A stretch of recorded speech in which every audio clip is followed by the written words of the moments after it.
Hello everyone, welcome to my channel SVA Vlogs. So today video వచ్చేసి కాశ్మీర్ ట్రిప్లో second day. మా కాశ్మీర్ ట్రిప్లో first day చూడాలంటే కింద ట్యాగ్ చేశాను, ఒకసారి విజిట్ చేసి చూసేయండి. ముందు వీడియోలో చెప్పినట్టు 4కి పడుకొని 5:30కి అయితే లేచినాను. నాకు ఒక అలవాటు ఉంది, మార్నింగ్ లేస్తానే బ్రష్ చేసిన వెంటనే ఫస్ట్ కాఫీ పడాలా. సో లేస్తానే బ్రష్ చేసుకొని కాఫీ షాప్ ముందర అయితే కూర్చున్నాను. మంచి స్ట్రాంగ్ కాఫీ అయితే తాగేసినాను. ఇంకా తాగి ఫ్రెష్ అప్ అయ్యి ఇంకా జస్ట్ ఒక హాఫ్ అన్ అవర్ ఉందని చెప్పేసి అక్కడక్కడ మెయిన్ పాయింట్స్ ఉంటాయి కదా ఎయిర్పోర్ట్లో, చూసేకి బాగుంటాయి. సో అక్కడక్కడ వెళ్ళి చిన్న చిన్నగా ఫొటోస్ అయితే దిగేసినాం ఇద్దరం. Okay, let's go.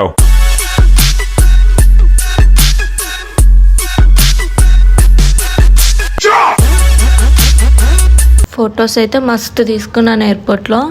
అవి అయిపోయిన వెంటనే ఫైనల్గా అయితే ఫ్లైట్ ఎక్కి వెళ్ళిపోతున్నాను. అదేంటోనండి, ఫస్ట్ టైం ఫ్లైట్ ఎక్కినప్పుడు ఎంత ఎగ్జైట్మెంట్తో ఉన్నానో సెకండ్ టైం ఫ్లైట్ ఎక్కినప్పుడు కూడా అంతే ఎగ్జైట్మెంట్ అనిపిస్తుంది. ఆల్రెడీ ఫ్లైట్ ఎక్కినావు కదా అన్న ఫీలింగ్ లేదు, ఫ్లైట్ ఎక్కుతున్నా అన్న ఫీలింగ్తోనే మళ్ళీ అయితే ఫ్లైట్ ఎక్కేసినాను. శ్రీనగర్ దగ్గర వ్యూ అనేది బాగుంటుందని ఈసారి కూడా విండో సీటే తీసుకున్నాము. నేను రీసెంట్గా యూట్యూబ్ స్టార్ట్ చేసినాను, సో వీడియోస్ అంతగా తీయడానికి రాదనమాట నాకు, మా హస్బెండ్కి. సో ఏమైనా చిన్న చిన్న మిస్టేక్స్ ఉంటే అడ్జస్ట్ అవ్వండి. Because I'm in a learning process. I will promise that I will learn fastly how to take videos, how to edit and upload so that you can entertain. ఏమైనా mistakes ఉంటే మీరు కూడా నాకు suggest చేయండి comment సెక్షన్లో. నేను ఫాస్ట్గా నేర్చుకోవడానికి కొంచెం హెల్ప్ అవుతుంది. సో ఫైనల్గా అయితే శ్రీనగర్కి మా జర్నీ స్టార్ట్ అయిపోయింది. చాలా హ్యాపీ అండ్ ఎగ్జైట్మెంట్ అయితే ఉన్నాను. అదంతా నా ఫేస్లోనే కనిపించేస్తుంది. కొంతమంది ఫ్లైట్ జర్నీ అని చాలా ఈజీగా చేసేస్తారు, రెగ్యులర్గానే జస్ట్ మనం ఇప్పుడు బస్సు ఎలా యూజ్ చేస్తామో అలా చేస్తారు. కానీ కొంతమందికి మాత్రం ఇప్పటికీ కూడా ఫ్లైట్ ఎక్కడం అనేది ఒక డ్రీమ్ లాగే అనిపిస్తుంది. సో ఆ పర్సన్స్లో నేను కూడా ఒకటే. చిన్నప్పటి నుండి చాలా ఎగ్జైట్మెంట్ ఉండేది ఫ్లైట్ ఎక్కాలి అని. సో ఆ డ్రీమ్ని అయితే మా హస్బెండ్ నిజం చేసేసినాడు. Thanks a lot to him. View ఎంత బాగుంది కదా, పైన మేఘాలు ఉన్నాయి, కింద మేఘాలు ఉన్నాయి, మధ్యలో అయితే మన ఫ్లైట్ పోతుంది. అసలు ఎంత బ్యూటిఫుల్గా అనిపిస్తుంది కదా చూసేకి.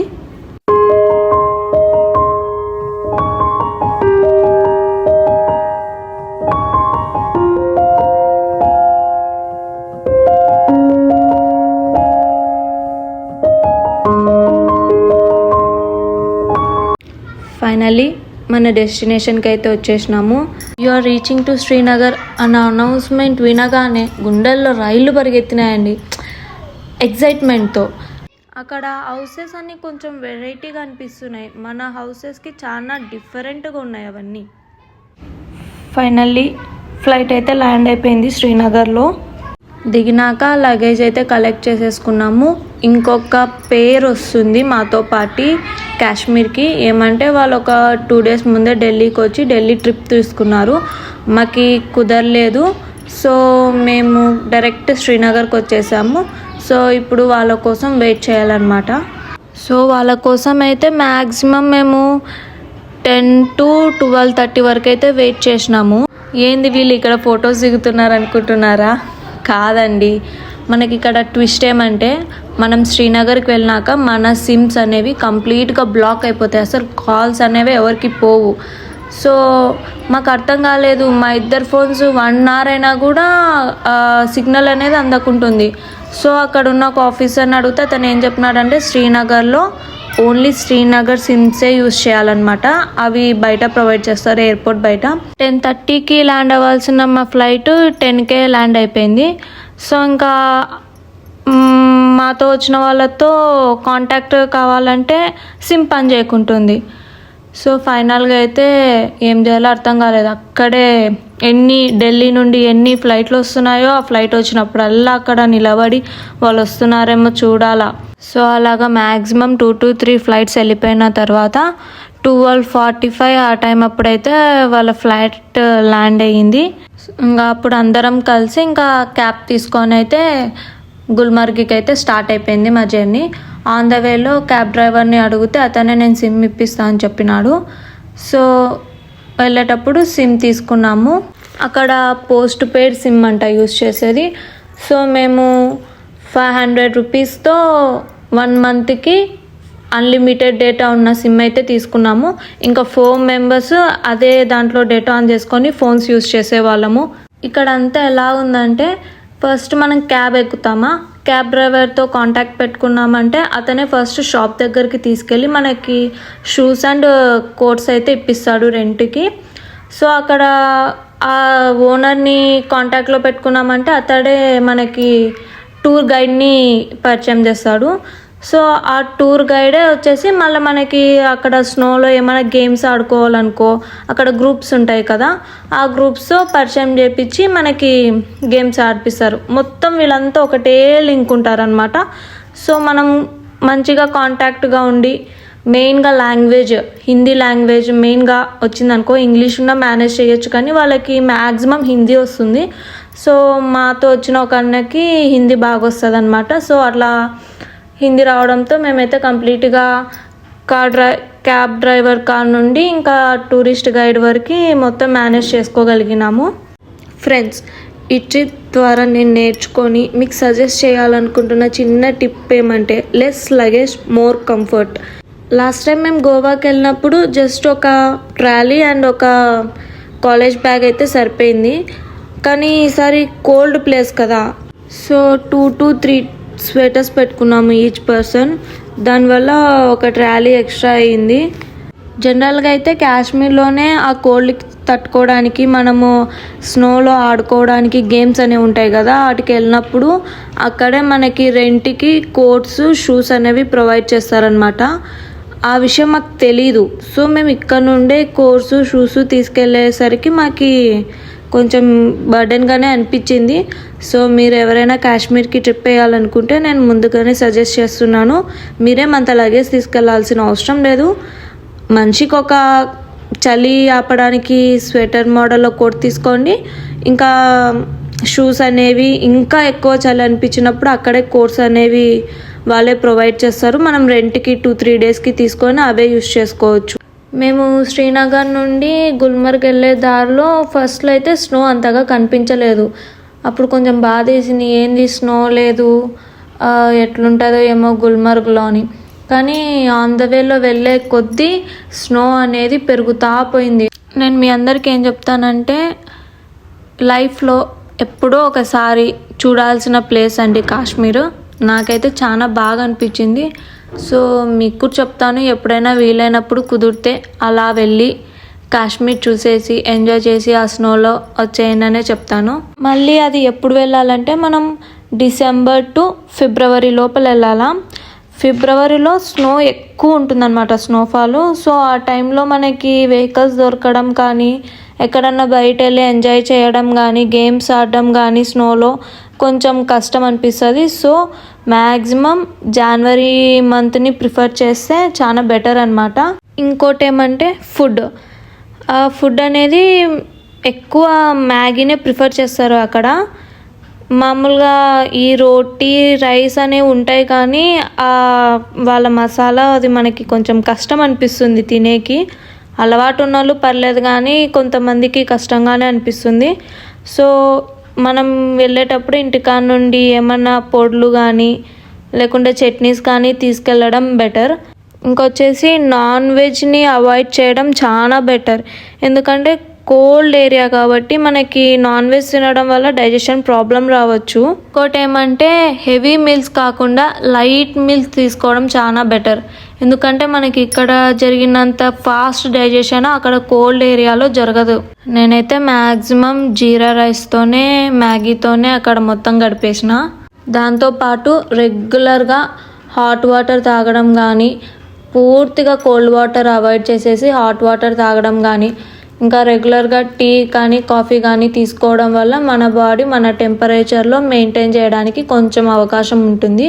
సో దట్ మనకి ఫీవర్ కానీ కోల్డ్ కానీ కాఫ్ కానీ అటాక్ కాకుండా మనం సేఫ్గా ఉండొచ్చు అనమాట. ఎందుకంటే అవి అటాక్ అయినాయంటే ఇంకా మనం అంత ఫ్రీగా ఎంజాయ్ చేయలేమన్నమాట, ఇబ్బందిగా అనిపిస్తుంది మనిషికి. సో ఆన్ ద వేలో డ్రైవర్ని ఒక మంచి స్పాట్ దగ్గర ఆపండి, మేము చిన్న పిక్స్ వీడియోస్ తీసుకుంటామంటే ఈ స్పాట్కి అయితే తీసుకొని వచ్చినాడు. చాలా బాగుంది ఈ స్పాట్, వీడియోస్ రీల్స్ బాగా వచ్చినాయి. దాని వెంటనే మేము బుక్ చేసుకున్న రూమ్కి అయితే వెళ్ళిపోయినాము. దాని పేరు వచ్చేసి పైన్ వ్యూ రెస్టారెంట్. ఇది వచ్చేసి గుల్మర్గ్లోనే ఉంది. ఇది రెస్టారెంట్ ఫ్రంట్ అనమాట.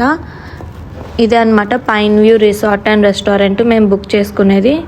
మేము గ్రౌండ్ ఫ్లోర్లోనే 2 రూమ్స్ తీసుకున్నాము. అవి ఎలాగంటే బాల్కనీ ఉండేలా తీసుకున్నాము. సో దట్ మనం బయటికి రాగానే మనకి ఫ్రంట్ మొత్తం వ్యూ కనిపించేలా, అక్కడ స్ట్రైట్ కనిపిస్తుంది కదా, అక్కడే అనమాట మనకి రోడ్ అవతల గేమ్స్ ఆడిపించేది. సో దట్ మనకి చాలా నియర్గా అనిపిస్తుంది, వాకబుల్ డిస్టెన్స్లో 5 minutesలో అక్కడికి వెళ్ళిపోవచ్చు అనమాట. అక్కడ ఎంట్రన్స్ కనిపిస్తుంది కదా, ఎంట్రన్స్ పక్క రూమే అనమాట మాది. అక్కడ చైర్స్ అన్నీ వేసారు కదా, అదే మా రూము. సో మేమైతే మా రూమ్లోకి ఫైనల్గా ఎంటర్ అయిపోతున్నాం. ఇంకా మేము వచ్చిన ఒక 10 minutesకే టూరిస్ట్ గైడ్ అయితే వచ్చేసినాడు. ఇంకా అతను ఏం చెప్పినాడు అంటే ఇంకా ఆఫ్టర్నూన్ నుండి ఈవినింగ్ వరకు గేమ్స్ ఆడుకోవచ్చు అని. అంటే వెళ్ళి ఒక 1/2 అవర్లో ఫ్రెష్ అప్ అయ్యి 4 o'clock కల్లా బయటకు వచ్చేసినాము. బయటికి రాగానే ఫస్ట్ మేము కొన్ని రీల్స్ ఇంకా కొన్ని ఫొటోస్ అయితే తీసుకున్నాము. ఫొటోస్ కూడా టూరిస్ట్ గైడే తీసి పెట్టినాడు అనమాట, మనకి హెల్ప్ చేసి పెట్టినాడు. స్నోలో గేమ్స్ ఆడుకుందామని అయితే మన రెస్టారెంట్కి ముందుంది కదా, ఆ ప్లేస్కి అయితే వచ్చేసినాము. ఇక్కడే అనమాట గేమ్స్ ఆడిపించేది. ఎంత బాగుంది కదా వ్యూ.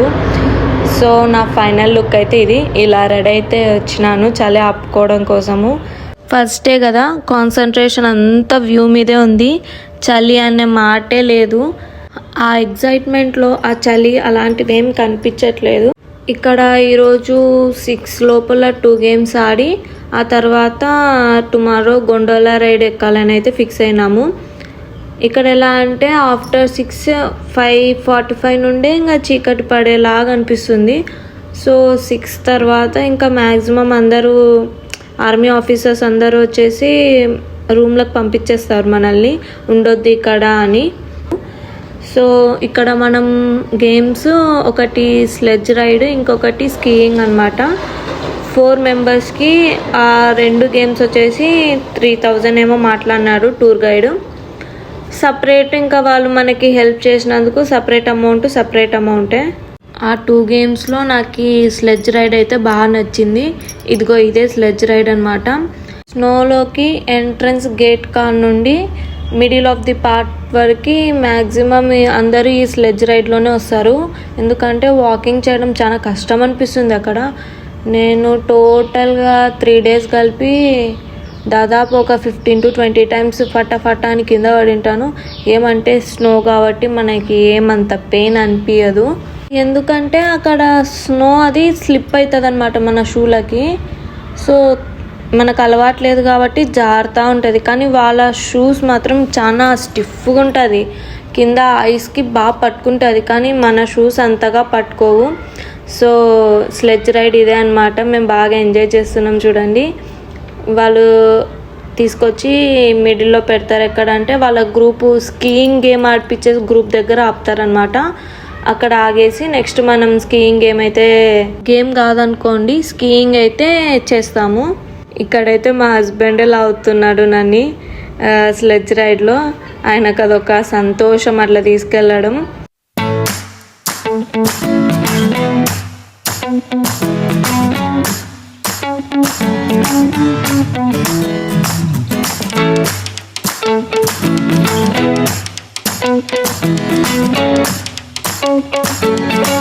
సో స్కీయింగ్ స్పోర్ట్ అయితే ఇదైతే చాలా డిఫికల్ట్ అనిపించింది. ఇది ఆడేటప్పుడే అండి నేను ఎన్నిసార్లు స్కిడ్ అయి కింద పడినాను. వామ్మో వద్దురా స్వామి, నాకు ఇంట్రెస్ట్ లేదు, నేను ఆడనంటే కూడా మళ్ళీ లేచి నించోబెడుతున్నారు. లేదు ప్లే చేయండి, మళ్ళీ ఇలాంటి ఛాన్స్ రాదని. లేస్తున్నా పడుతున్నా. మా హస్బెండ్ మాత్రం బాగానే చేసినాడు. అప్పుడైతే కింద పడుతున్నానని భయపడినాను, కానీ తర్వాత ఆలోచిస్తే ఆ స్పోర్ట్ చాలా బాగా అనిపించిందండి. ఆ స్నోలో ఎంజాయ్మెంట్ అనుకుంటాం, కానీ ఆ స్నోలో నడిచేటప్పుడు మాత్రం చాలా కష్టం అనిపిస్తుంది, మనిషికి ఆయాసం వస్తుంది. అది కాక కొంచెం హిల్ ఏరియా కదా, ఆక్సిజన్ కూడా కొంచెం తక్కువ అనిపిస్తుంది. కొంచెం దూరం నడిచే లోపలే మనకి గాలి ఆడట్లేదు అట్లా అనిపిస్తుంది. సో ఫైనల్గా మొత్తం గేమ్స్ అన్నీ ఆడేసాక అక్కడే మ్యాగీ పెట్టినారు. తలా ఒక మ్యాగీ అయితే తీసుకొని తిన్నాము. మ్యాగీ ఎంత అనుకుంటున్నారు? ప్లేట్ 60 రూపీస్ అండి. ఇక్కడైతే 60నే. ఇంకో చోట కూడా మేము తిన్నాము, అక్కడైతే 100 రూపీస్. మ్యాగీ పెట్టుకొని బతికేయచ్చు గుల్మర్గులు అన్నట్టు చేసినారు. 5:40 ఆ లోపల గేమ్స్ అయితే అయిపోయినాయి. ఇంకా గేమ్స్ అయిపోయినాక ఇంకా రూమ్కి అప్పుడే ఎందుకులే అన్నట్టు అక్కడే ఉండి కొన్ని ఫోటోలు, రీల్స్, వీడియోస్ తీసుకున్నాము. సో 7 లోపల అయితే రూమ్కి వచ్చేసినాము. ఇది మా రూమ్ ముందర ఫ్రంట్ వ్యూ అనమాట. ఇందాక ఆఫ్టర్నూన్ వ్యూ చూసారు కదా, ఇది వచ్చేసి నైట్ వ్యూ. ఎంత బ్యూటిఫుల్గా అనిపిస్తుంది కదా, అసలు రూమ్లోకి వెళ్ళబుద్ధి కాకుంటుంది. అక్కడే కూర్చొని అట్లే చూస్తూ ఉండాలనిపిస్తుంది. మేము వచ్చేసినాం కానీ ఇంకా చాలామంది స్నోలోనే ఆడుకుంటున్నారు. అక్కడ మూలకు వచ్చేసి నా ఫ్రెండ్ అనమాట, తనైతే స్నోమ్యాన్ని తయారు చేస్తుంది. ఆ స్నోమ్యాన్ ఎలా కుదిరిందో లాస్ట్లో చూద్దాము. ఫస్ట్ అయితే రెస్టారెంట్ చూసేయండి. ఇది వచ్చేసి pine view restaurant night view. ఎంత బాగుంది కదా నైట్ వ్యూలో, లైటింగ్స్ అన్నీ నాకైతే చాలా బాగా నచ్చేసింది. దానికి హైలైట్ వచ్చేసి రూమ్ ముందర స్నో పడ్డాం. మేము ఇన్ఫర్మేషన్ కనుక్కుంటే మేము వచ్చేకి 10 days ముందు స్నో పడిందంట. ఆ తర్వాత నుండి లైట్గా పడిందంట స్నో, అంత ఎక్కువేం పడలేదంట. సో ఈరోజు నైట్ అయితే స్నో పడుతుందన్నారు, చూద్దాము. సో ఇది మా స్నోమ్యాన్ ఒక ఫైనల్ లుక్. మాకైతే బాగా నచ్చేసింది. మీకు ఎలా ఉందో ఒకసారి కామెంట్ సెక్షన్లో కామెంట్ చేసేయండి. ఎంత క్యూట్గా ఉన్నాడు కదా. ఈరోజు నైట్ 2 o'clockకి అలా స్నో పడుతుందని చెప్పినారు. సో మేమైతే అలారం పెట్టుకున్నాము పడుతుందో లేదో అని. కానీ 9:30కే స్నో అనేది స్టార్ట్ అయిపోయింది. ఏమంటే లిటిల్గా పడింది, పడుతుంది స్టాప్ అవుతుంది, పడుతుంది స్టాప్ అవుతుంది. సో ఈ విధంగా అయితే పడింది. Thank you for watching. Next వీడియోలో చూపిస్తాను. బాయ్.